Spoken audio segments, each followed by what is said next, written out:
Agora a gente vai se encaminhando mais para o final do módulo, eu vou trazer algumas imagens para a gente conhecer um pouco sobre os minerais desse grupo.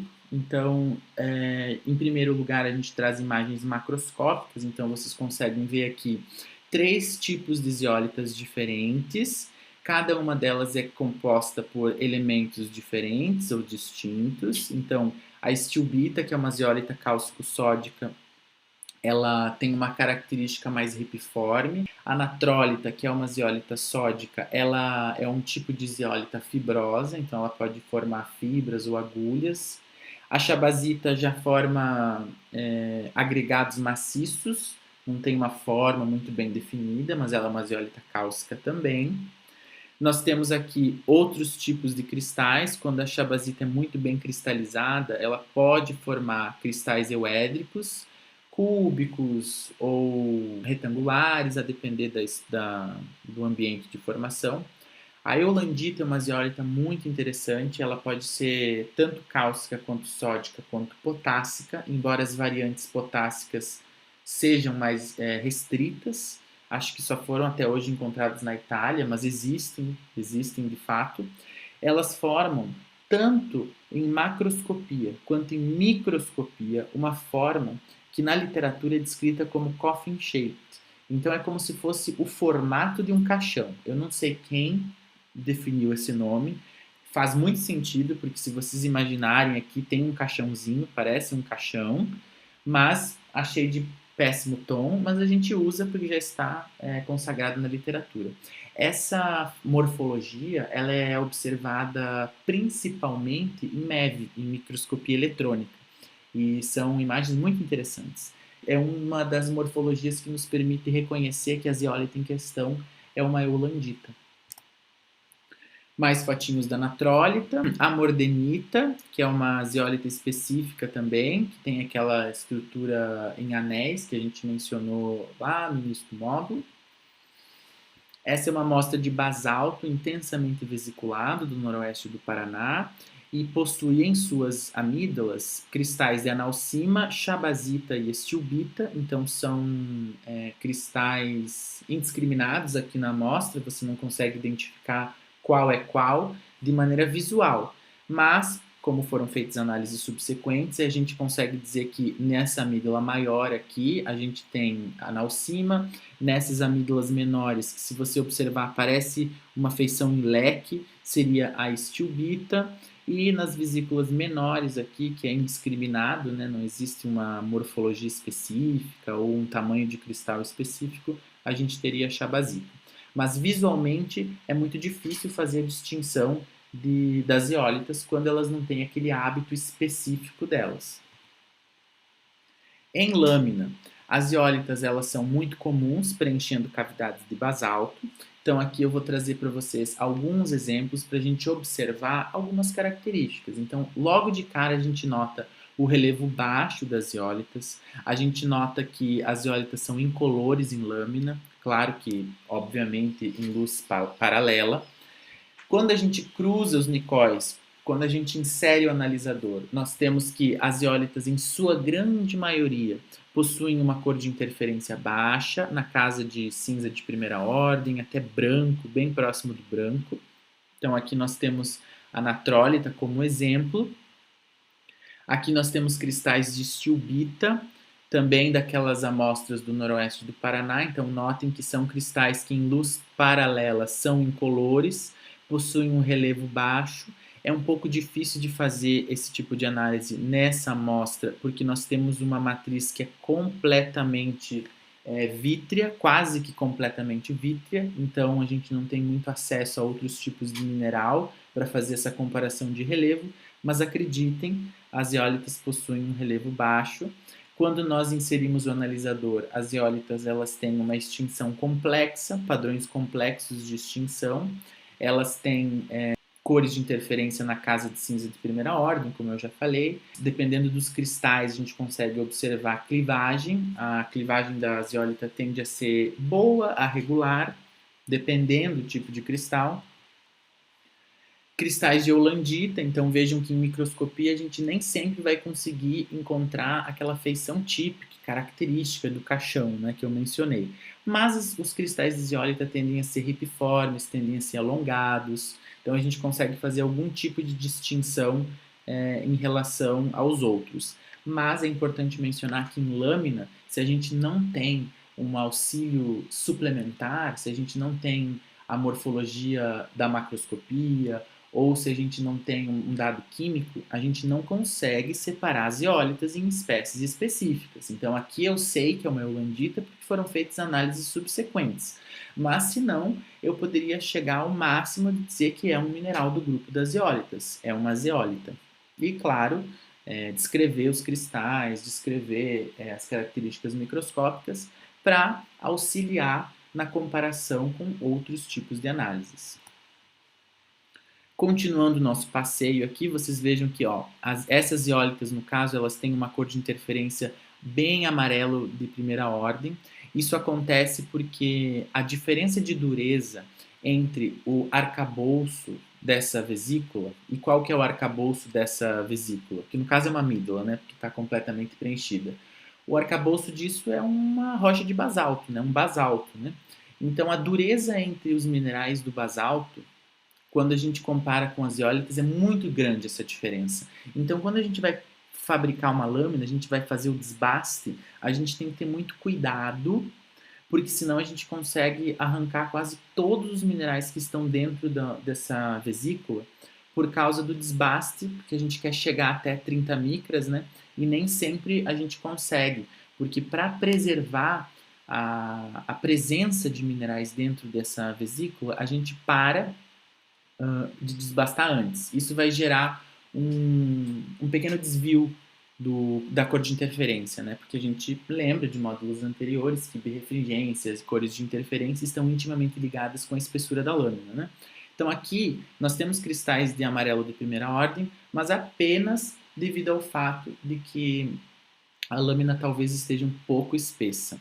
Aqui na foto inferior a gente consegue observar um tipo específico de extinção, que é uma extinção em leque ou uma extinção complexa, como vocês queiram classificar. Ela é muito comum, bem típica dos zeólitas, bem fácil de observar em lâmina, mas nem sempre ela está presente.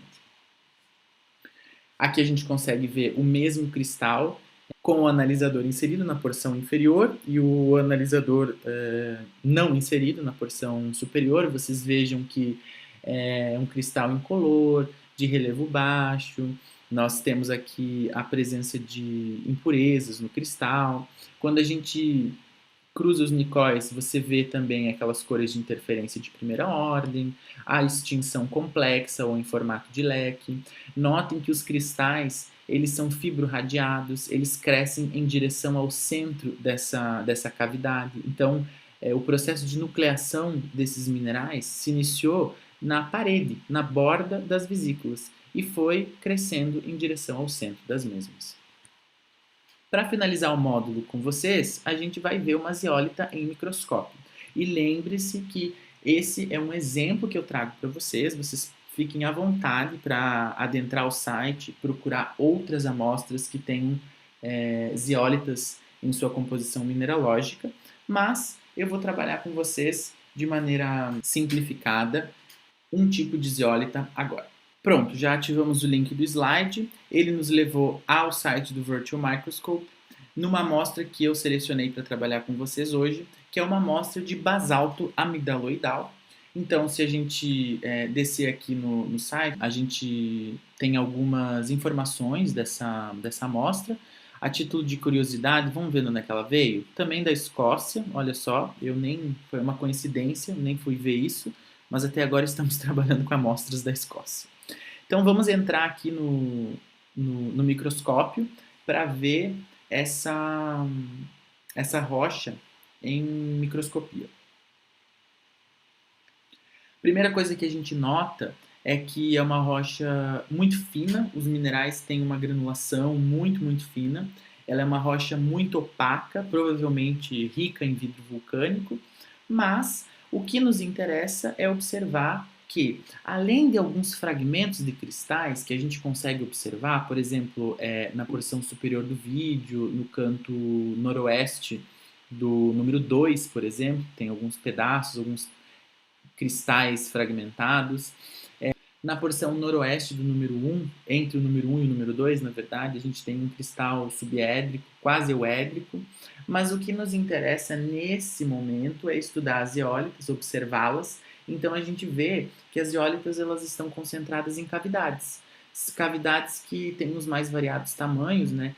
Logo no número 2 temos a maior cavidade de todas, uma cavidade oval, mas se vocês observarem na amostra, a gente tem outras cavidades. Então vamos transformar essa lâmina, vamos inserir o analisador.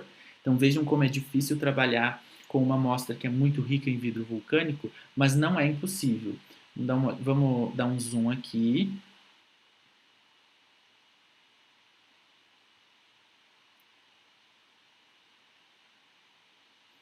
Vamos observar que nós temos cristais, fragmentos de fenocristais aqui. Provavelmente isso aí deve ser um plagioclásio, por exemplo. Aqui a gente até consegue observar, olha que interessante, as maclas. Essa amígdala, essa cavidade totalmente preenchida, você vê que não é zeólita, porque nós temos cores de interferência um pouco mais altas. Se você continuar o teu passeio, você vai ver aqui ó, cristais ripiformes de plagioclásio ou feldspato. Nesse caso é uma geminação simples, não temos como definir nesse momento. Aqui ó, o nosso cristal bonitão de feldspato. Será que eu consigo chegar mais perto? Vamos ver.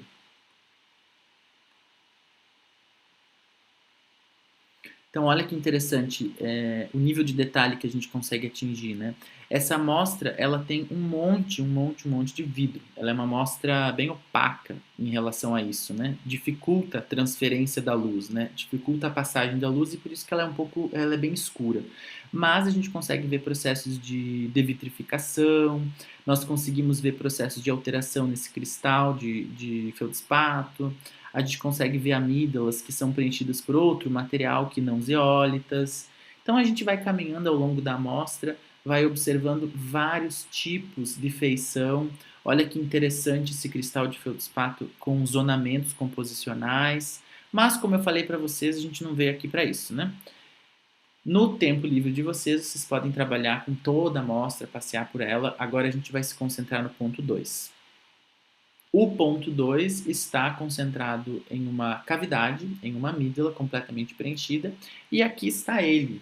Em luz plano polarizada, a gente consegue ver a extinção em leque, a extinção complexa.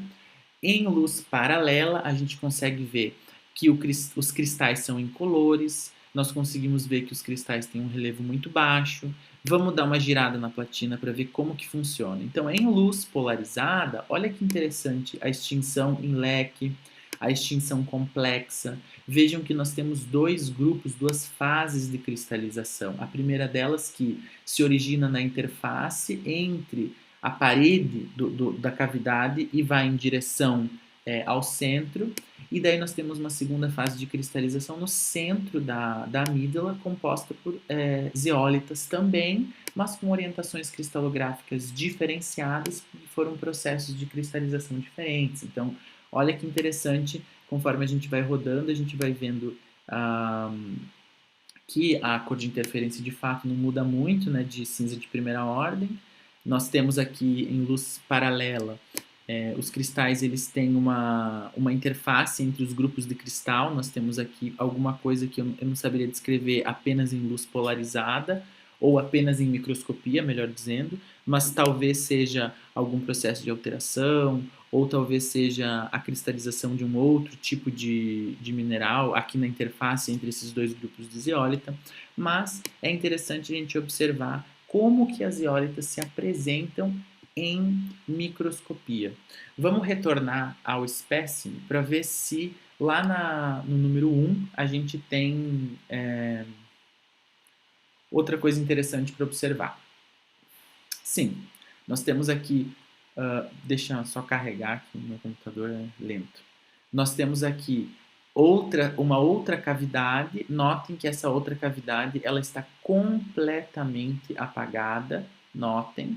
Então, essa cavidade ela pode sim estar preenchida por zeólita. Eu não posso ter certeza disso porque eu não tenho acesso físico à amostra, nem tenho como fazer outras análises. Mas existem momentos, existem situações em que as zeólitas têm uma birrefringência tão baixa que parece que ela é cúbica, ou seja, parece que ela apenas tem um índice de refração, mas não é verdade, ela tem dois índices de refração, só que a diferença entre eles é tão pequena que realmente parece que não existe diferença. Mas é o que acontece aqui, é o exemplo que eu dou, e no terceiro quadrante do campo de observação, claro que no sentido horário, né, nós temos um cristal de outro mineral que não vem ao caso agora, mas observem ele como ele tem um relevo mais alto, como ele tem uma cor de interferência mais alta. É um mineral que está geminado, observem que interessante. Então, vejam quantas informações a gente consegue tirar se a gente observar com atenção e com detalhe uma amostra como desse basalto que veio lá da Escócia. Então, novamente, eu trago para vocês uma amostra para vocês brincarem à vontade com ela, para vocês observarem os mais variados tipos de feições. Lembrem-se que esse não é um estudo estático, tá? Lembrem-se que daqui a algumas semanas vocês vão estar tendo contato com minerais que nós acabamos de observar aqui nessa amostra, então vocês podem retornar para ver essa amostra quando vocês quiserem, da mesma maneira que vocês podem retornar para procurar espécimes diferentes no acervo do microscópio virtual, beleza? Eu vou encerrar a nossa aula aqui, vou até, antes disso, entrar aqui no 2 novamente, para brincar, né? Vou encerrar a nossa aula aqui com a visualização de zeólitas em microscopia óptica. Lembrar vocês de que o módulo não é composto apenas pelas videoaulas, vocês têm aí bastante material suplementar para observar. E se vocês tiverem dúvida a respeito de alguma coisa, vocês podem entrar em contato comigo. Muito obrigado e boa sorte e até o próximo módulo.